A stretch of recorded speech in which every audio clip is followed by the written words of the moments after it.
Mentally strong হওয়ার জন্য 4টি দৈনিক অভ্যাস। Number 1, stop worrying about what people think. ধরে নাও তুমি যখনই বাইরে যাবে এবং মানুষের সঙ্গে মিশবে, কেউ না কেউ তোমাকে নিয়ে কথা বলবেই। তোমার পেছনে সমালোচনা হবে, গসিপ হবে, নানা মন্তব্য করা হবে। তাই প্রতিদিন নিজেকে মনে করিয়ে দাও, মানুষের কাজ কথা বলা, আর আমার কাজ নিজের লক্ষ্য নিয়ে এগিয়ে যাওয়া। আমি যাই করি না কেন, মানুষ এটা নিয়ে কথা বলবেই। Number 2, sick discomfort. আমরা সবাই কমফোর্ট জোনের মধ্যে থাকতে চাই, কিন্তু যেদিন আমরা অতিরিক্ত কমফোর্ট জোনের মধ্যে অবস্থ হয়ে যাই, সেদিনে আমাদের গ্রোথ থেমে যেতে শুরু করে।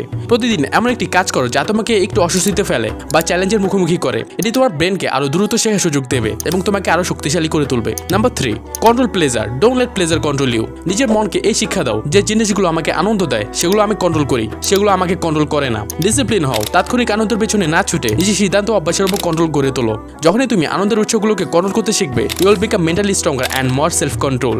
Number 4, build a strong relationship with Allah. Mentally strong হওয়া সবচেয়ে বড় উৎস হলো আল্লাহর উপর ভরসা করা। প্রতিদিন নামাজ পড়ো, কোরআন তেলাওয়াত করো এবং দোয়া করো। যখনই তুমি বুঝতে পারবে যে আল্লাহ তোমার সাথে আছেন, তখন মানুষের সমালোচনা, ব্যর্থতা বা কঠিন পরিস্থিতি তোমাকে সহজে ভেঙে দিতে পারবে না। কারণ যে ব্যক্তি আল্লাহর উপর ভরসা করে, তার জন্য আল্লাহই যথেষ্ট।